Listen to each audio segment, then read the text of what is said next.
Hello and welcome to another episode of One Starfish, where our mission is to change the world one person at a time, one starfish at a time, and make a difference in the world. So today I'm excited to have Eva on today. She's a multipreneur is how she describes herself, doing lots of different businesses, really been in the entrepreneur space since 2010, which is kind of cool. And so I'm excited to delve into a little bit about what she's doing. She's in all different kinds of walks of life, I guess you could say. As always, make sure to rate, review, follow, all of that stuff. Welcome.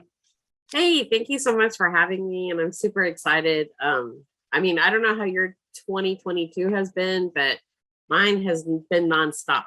So that's awesome. So tell us a little bit. I mean, we talked a little bit here before, but tell us a little bit about your primary vision and, where, you're doing a lot of businesses. What's your goal with all the businesses? Where do you see yourself going? I have a life mission that I base everything that I do on, which is edification of others with positive encouragement to show them what's possible. So that has been really the core of everything that I've done since I would say almost graduated. Well, it was even before I graduated college, but starting as early as when I started college, because I always knew that I had purpose, in my life. And I knew there were certain things that I was going to do, like even as far back as high school, I knew I would have my own company. I knew I would do consulting. And I always knew that I wanted to help people and guide them because I have gifts that I was, given based on knowledge and understanding just at a very early age, which was unusual for a lot of the kids that I grew up with, right? I belonged more with the adults than the kids when I was a kid, which is, you're kind of out of place when you're young like that. So I took that, and because I have a techie background, my dad pushed me into computers really early. My IT and my technology side grew really big because I loved engineering and all of that. So what was funny is I went to school, got a degree in business management because I started off in engineering. At that time, women were not really well accepted in engineering. So it was very tough because they just didn't understand, like somebody that would be a mom, have kids and all this. So I did start in engineering, finish in business management. And then after that, I really focused on IT. And I had this wonderful opportunity after working in IT for many, many years in the Midwest to move out to Arizona. And in Arizona in 2006, I came out here, still worked in IT. And then by 2010, this is after the 2008 crash. This is after, all the different things happening. In 2010, basically, I'd had 3 life-changing things happen in my life due to health. And by that time, I was like, you know what, I'm not going to wait anymore to do my own thing. And so I launched my own business in 2010, which is Chronic Behavior. And I'll explain the name of that shortly. But that enabled me to launch the creative side because my left brain side was working very well. My IT side, I worked for multi-billion-dollar corporations, Fortune 100, managed things worldwide for, over 20 years. And then I moved into the creative space in 2010 because that was the side that was going to help me become balanced, I guess is what I would say. Mm-hmm. So I launched into film, fashion, arts, music, and entertainment because I started off with writing so I could talk about other people and promote other people. And then those are the areas that I love for a long, long time and just couldn't spend the time in it. And so then I was able to focus on that, promote other people. And then as a result of that work, filmmaking came into play. So, that's 30 years of my life almost right there. Wow. And it's quite a journey because most people would never ever believe that all of these things happen, but they really, the journey that I've had has been quite incredible in what I've been able to do just from all the things that I've been able to make my own. And I've been able to really write my own path and journey with very little resistance from the people that I've worked with, other than I hit glass ceilings in corporations, which is why I launched my own company. So I would not have to hit my own glass ceiling. Yep. And after that, then there was never a glass ceiling anymore. So it's kind of crazy how that happened. And I will say, I'm so happy, with the decisions I made. Have I learned a lot? Yes, I've learned a tremendous amount, but it's been so worth it because I get to focus on my life mission every day. That's what I do. I get to wake up every day, focus on edifying others, showing them what's possible, making everything that I touch as best as I can better and improve it, and just help people along the way. So that's awesome. So tell us a little bit about your name of your business there. You're going to touch on that. Oh, okay. So chronic behavior is really funny because I came up with that name because for me, chronic means something that's repeated the same, right? Mhm. And then behavior, I associated that with excellence. So for me, chronic behavior means repeated excellence. So in everything that I do, you're going to see a repeat of excellence in whatever it is, because that's what I strive to do, is to be excellent and provide the best services, and to provide, something that's helpful and meaningful for people. And like the big thing is, when you're starting off in your business, you find out about a lot of companies that have been taken advantage of, and people that were trying to do their own thing, and people have taken advantage of them. And I think for me, that was one of the reasons why I also wanted to do a business that supported other businesses, because they didn't have like that advocate or cheerleader for them. And I am an obsessive compulsive person. So again, chronic behavior fits that.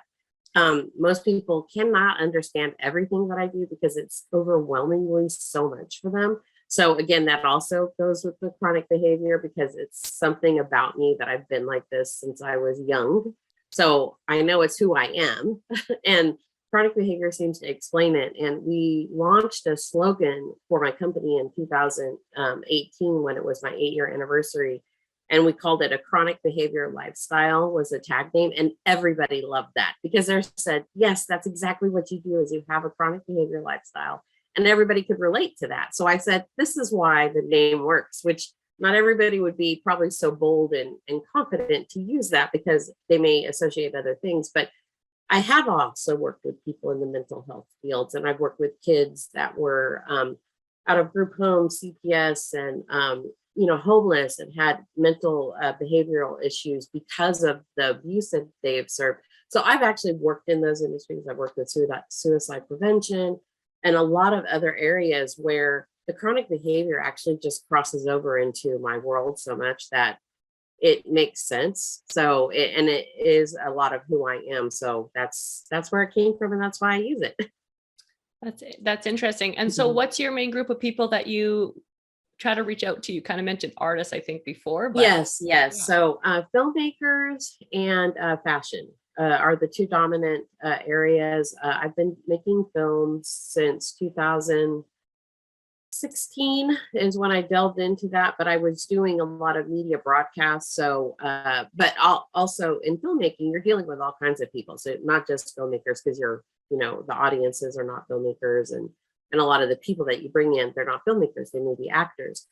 But in the fashion side, what happened is I did media coverage for fashion designers. So emerging fashion designers, accessory designers, and people that supported the industry. So like makeup artists and all the people that do accessories.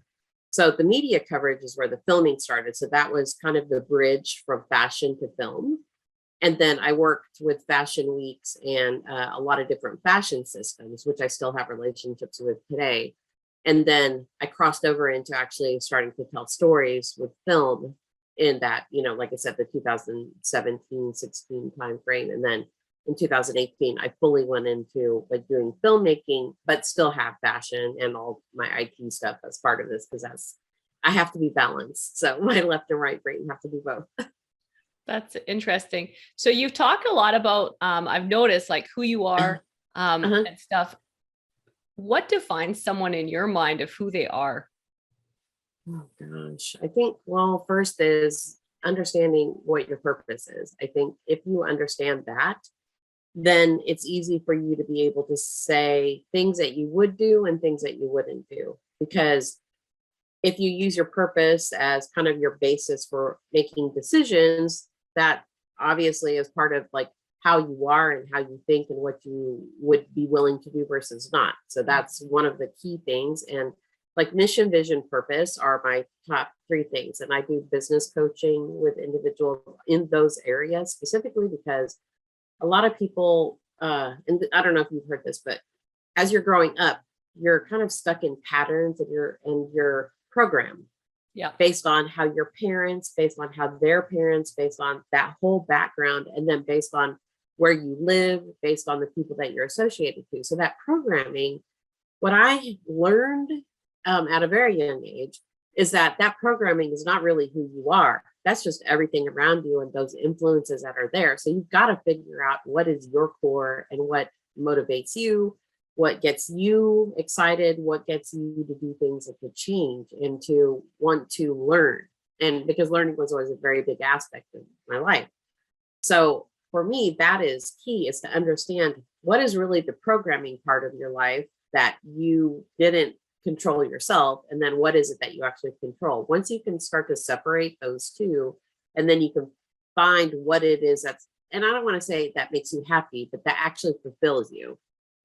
Once you find those things, then that's how your identity starts to come up to the surface, because then you can focus on identifying what your gifts are, what your skills are. So for me, it's a lot about understanding what are the things that you can do. And I always look at what can you do for others, because just doing for yourself is, I mean, you can do that, but who else benefits out of that? And taking care of yourself is number one, but you still have that next step of what do you do with what you can do? And it's usually about helping other people. So I think those are the things for me that help to really say, here's what a person's identity is understanding their purpose, and then understanding what it is that they can do and offer others in their, way of life.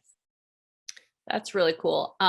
Did you, in your family, you mentioned your dad was in computers, that's where the IT come from. Yeah. The finding your purpose and finding your mission, do you think that came from your parents, or was that a different source in your childhood? Actually, no, I really have to attribute a lot of it to my parents. My mom was very, she's very creative, but she's also very customer service, very like CQI, quality control type. That was her background. She worked in the healthcare industry and was a nurse and worked her way up, but she was very fabulous in that, and that she taught. She got into the learning side and taught a lot of people in the education side of that. And my dad, he was in the military when they met and got married, but then he focused on aircraft, and he actually also worked his way up from, he was a mechanic, worked his way up all the way to superintendent, and like helped to roll out all the major jets for citations. And these are like these are multi-million-dollar machines, right, that they have out there. But he rolled out like a whole line of it for, that was his entire career, was that. And so with that, he had to, build up and manage and lead people. And so they taught me kind of the importance of the quality and working with others, but also, doing it well, because you can't do those type of positions without having, excellence in what you do. And so really that was part of it. And I always used to remember the conversations I had with my parents. They didn't talk to me like a kid. They talked to me as if we were on the same level. So we would talk about work. We would talk about, the projects that they were doing. My dad would show me, diagrams and things that they would have, reports that they would do. And he got me started into stuff. But the whole computer thing, he was also, he was very technical, but it wouldn't be at that time back in the 80s and 70s. He wouldn't call it technical then, because we didn't really have all the computers everywhere. But he bought like the first computers, the first gaming systems. He did our first surround sound system like in the 70s and 80s, before there was even any of that. So he was very technically adept and mechanically adept. So that's where that, and he didn't want me to work actually in the aircraft industry, which is super funny, because he's like, no, I don't want you to work in that environment, because I want you to be able to kind of take off in, business and this. And so he supplied me with my computers and stuff when I was growing up. So yeah, so he pushed me in that area and into engineering, because he knew I had his, kind of mind, for the mechanics and stuff like that. So that's how that all started. Wow, that's interesting. That's really cool. Were you an only child then, or do you have No, I have two other brothers, and they both actually work in the aircraft industry. Oh, wow, interesting. One works where my dad used to work, and the other one works with one of the other competing organizations. And they're both one's in, very similar roles to what I've had, like in supply chain. And the other one is in total quality control. So it went down the chain of our family. I mean, we all kind of followed the same footsteps of doing work like that, where it was all very quality control oriented. So That's so funny. That's interesting. So as you went into entrepreneurship in Uh-huh, 2010, uh-huh. what are some of the, I don't know if the word is roadblocks or some of the Oh. hiccups or some of the things that you encountered and how did you overcome them? I I think the first thing that when you're going into business, is really understanding that first 6 months, especially if you're starting from ground zero, so you don't have like a base that you're starting from, is all about really networking and building that community. And so for me, if you don't get out there and start doing stuff immediately once you launch your business, you have to get the word out to who you are, what you're doing, the areas that you focus on, and the type of clients that you want. Um, because the first 6 months, you're really not going to have anything. Let's just, that's just how it is. It's like you're building it. So Right. you've got to build it and then you've got to start, building it more from there. So I was really fortunate though, because I did a lot of stuff online and I researched because of the background that I had. So I actually got an international contract like 2 months into my company from a company in India. And it was weird because normally you go to India to do research because they are very well known for their research organizations, and they have a couple of big cities that's their populace is based on research.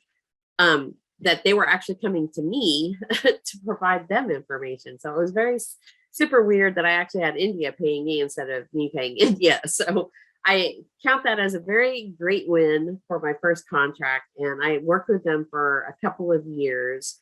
And so, like I said, that was probably the best thing, but that was because I'd already done the homework for my company. So anybody going into business, you really have to understand what your market is and how do you market yourself. Like I was somebody that definitely LinkedIn was a positive place for me to market myself into because social media wasn't the place yet, right? It was still evolving.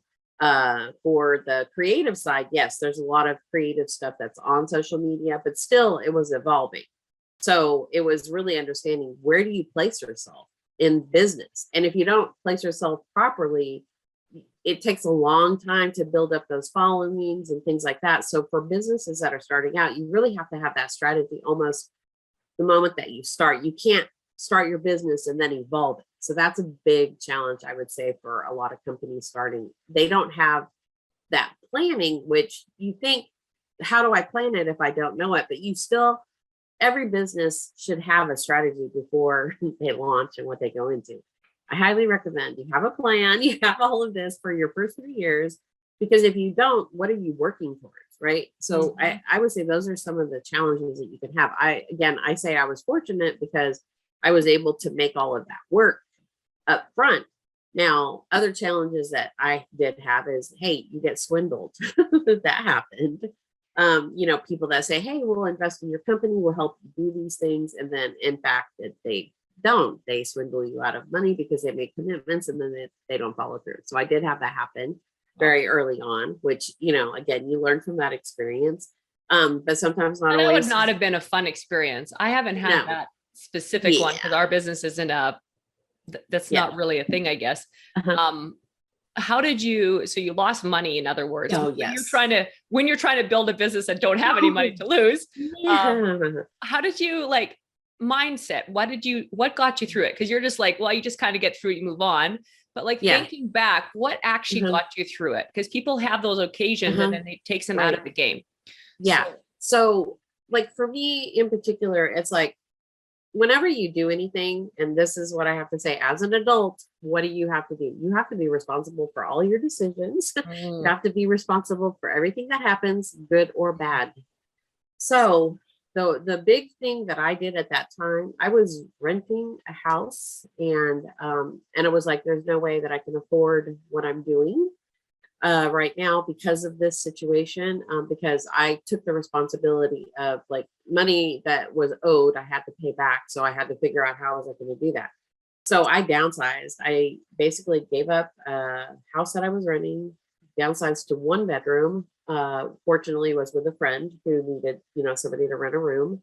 I rented a room, and so that obviously saved me a lot of money because I was able to then shift that to pay off debt. And so for me, the big thing was, what are you willing to sacrifice to be able to keep going?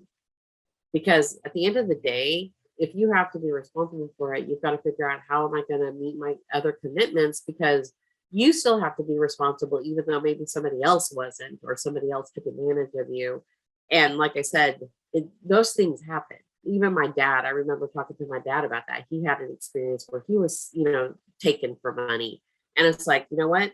You have to be responsible for it. And that was one of the things that my dad taught me, was like, it really doesn't matter if you're part of it and you, at the end of the day, are the one that could benefit or be affected by it. You have to realize you have risk. And I think it's being able to understand, what are you willing to sacrifice to be able to keep things going? So for me, it was sacrificing my ideal living situation into something that was not my ideal, but knowing that over a period of time, if I did the things that I was supposed to, that I would get out of, the debt, and then I would be able to move to that next level. And that's exactly what happened. I mean, I was able to do that, and timing wise, everything worked out, and I was able to do that and then come back to the other side of it. So that's cool. And you talk a lot about your dad and your mom, yes. which is really cool. Yeah. But for some people, they don't have that. And one of the things I like to talk about, I believe, associations are very, very important. So, outside of your parents, did you have a lot of people that maybe said, what are you doing? You obviously had a good job before. You were helping, like you said, some pretty major companies. So I'm guessing it's a pretty good job. Yeah. And then you gave it all up, and now you're in a 1-bedroom, and you're like going downhill. Kind of looks right. Right? That's what other people. Did you have a lot of that naysayers, or did you already cut them out of your life pretty much? Or I think I'd already cut them out of my life at that point. So I mean, I did have one friend that was like, what is going on? Why? What is happening? Right? They couldn't understand everything, especially during the transition and stuff. And but the thing that they also knew is I helped them get their position that then led them to great things. So they knew that I wouldn't be giving bad advice, that I wasn't giving bad advice, and that if I was taking my own advice, then surely I would be okay. But it was hard for them to understand it, because they were under the very traditional school of thought. Go to work for a company, you didn't work for yourself. I mean, you did, because that was too hard of a life. I mean, she actually was like a salesperson who worked off a commission when she first started out. And she hated it, because that's kind of like being an entrepreneur, right? Because you have to hit the ground, you have to sell it. Full responsibility for your paycheck. Exactly. And she didn't like that. And for me, I was like, no, the business model I have will eventually start to pay itself off, or at least grow it to the point where, even if I might still have to do something else, it's not because I'm never doing anything that I don't want to do. That's kind of my main philosophy, is like, I'm not working in places that I don't want to work. So everything I do, I want to do, or I can do, and it's something that I like. But again, trying to explain that to individuals is hard. And so, I would say she was probably, and we're still friends. So she obviously got it worked out. Yeah.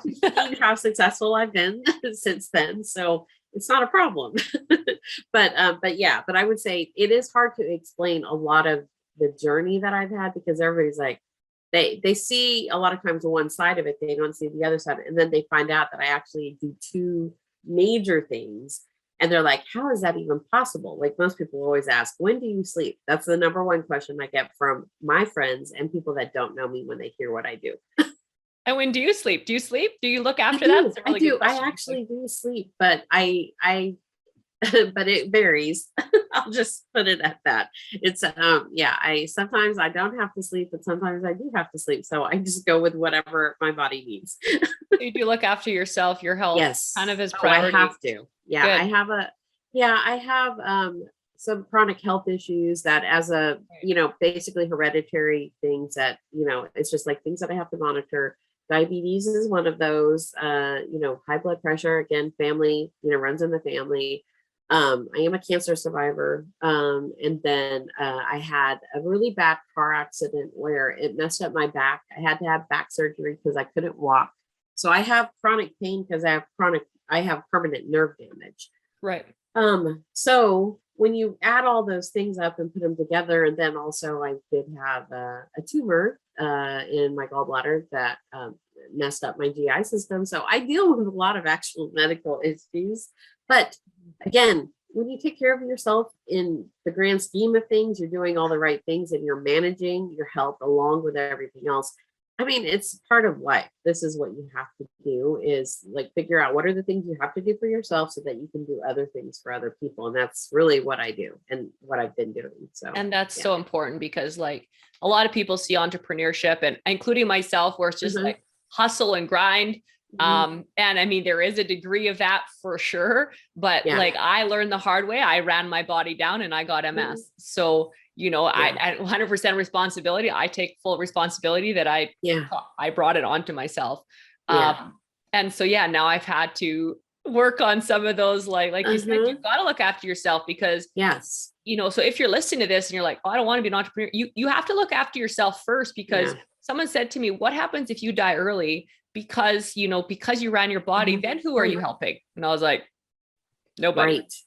Right. So like, and, it's 100% true. So if you have one thing also, and this is something that I tell mothers a lot, and because I have a lot of friends that have kids, I'm a mother, so my kids are older now. So, but I always tell them, if you're a mother and you know you have kids to take care of, why wouldn't you check and take care of yourself? Because you can't take care of your kids, you can't take care of anything else unless you take care of yourself. So high blood pressure is obviously one of the, and heart disease, #1 killer rate for women.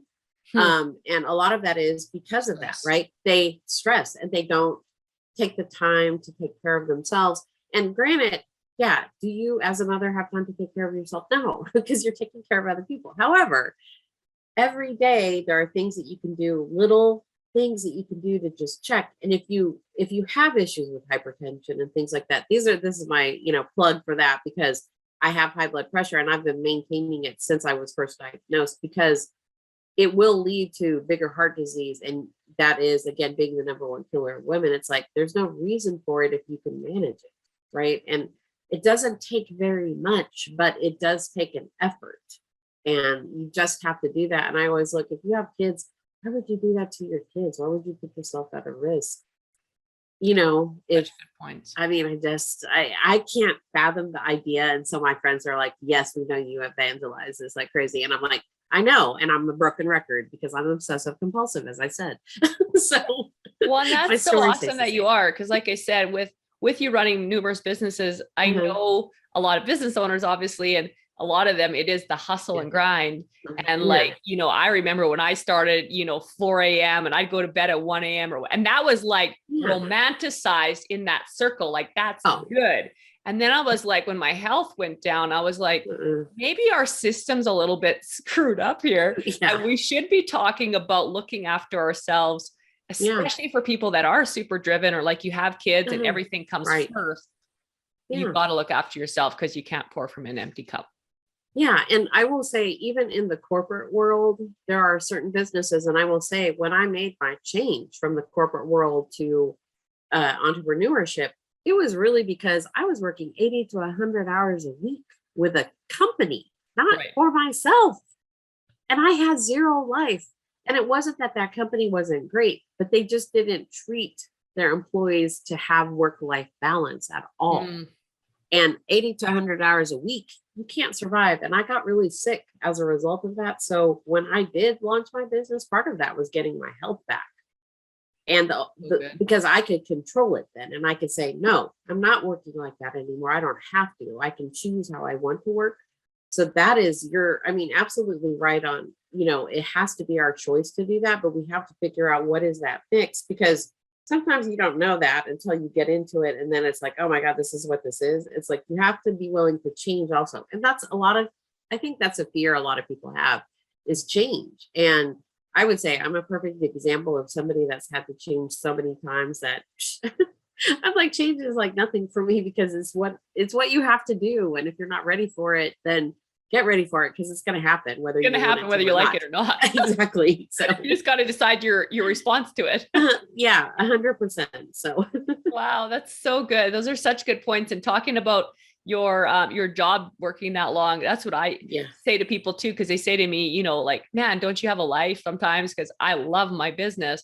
And so it's like, don't you have a life, or don't? And I'm like, and I think back to like some of my jobs. I used to be a long haul truck driver. I'm like, I work 300 hours plus a month. And I'm like, that's usual. I mean, in trucking industry, Yeah. 70 hours is your Right. maximum. Like that is a minimum work hour week with trucking, Right. which is crazy when you think about it, because everyone else is like 40 hours supposed to be. Right. And then Yeah. there's like, I'm like, and then yes, the high end executives or anyone that's actually moving up in a company is 80 to 100 hours. My lawyer friends, like it's crazy the amount of hours that they work to get partnership. Yeah. And that's why, like, again, with my company, it it might be still 80 to 100 hours, or like the combination of the two is like 80 to 100 hours. But I love what I do. I mean, and I say it's not about the love of what you do, but I design my company around the things that I love to do. And granted, is it still hard work? Yes. Do I still lose sleep because I have to get things done? Yes. I still have deadlines to meet. I still have people that I, have to give stuff to or do stuff for and put stuff out there. But there's no negative stuff coming back to me as a result of the work that I'm doing. So it's a completely different scenario when you're doing it like that. And I think that's it. Just figuring out what you need to feed your soul, I guess, every day is a big part of it. I figured that out a long time ago, and that's what I focused on. And I can say, if you wanted to look at a best case example or have a case study on, you could totally be me, and I would be able to tell you all the things. These are all the things that I've done. And again, it can't be everybody's story, but the thing is, there's so much that can be learned just from, little bits and pieces if you apply. And when I do business coaching, I say start small. Give yourself credit for getting up out of bed. Hello, that's important. You can get up out of bed, give yourself credit. That's a big thing, because with COVID, think about that. How many people, kind of had to change their whole worlds because of that and were negatively impacted, but you still had to get up out of bed. And a lot of people, maybe they didn't because they didn't have to. And, so it can be as small as that. And then you just keep adding and adding and adding to it. And then you start to see all the things that you can really do. So yeah, I have a lot of simple coaching techniques that I use, because you have to start wherever everybody is at and then help them build up from there. So. Oh man, that's so good. That's awesome, man. It's cool. I love this. So everyone, like I said, we could be here for hours. I can tell that already. There's so many ways we can go with this. But I always have 3 final questions before we wrap up. Okay. I also just want to know, so I'll ask those 3 questions. And then if there's anything you want to kind of leave our listeners with, as you can tell, this lady has a wealth of information. Make sure to reach out to her. I'll have all the information in the show notes. Definitely reach out to her. So 3 final questions. Number 1, and we've talked about this a little bit, which is cool. So someone is looking for their purpose. Because you talked about finding your purpose. A lot of people are like, I don't know what my purpose is. Right. What is one sentence you would give them to help them? Wow. Okay. One sentence. Well, I would say, what is the greater good that you could leave the world when you've done whatever it is that you want to do? And my mission statement is based on that, is what do you want to be remembered for? So that would be that's the most simplest way I can say it. That's really good. I like that. Number 2, and you might not have like one that might be one that comes to mind, because you probably have a lot. What's your favorite quote that's right now in your mind, I guess? Oh my gosh. Okay. Everything in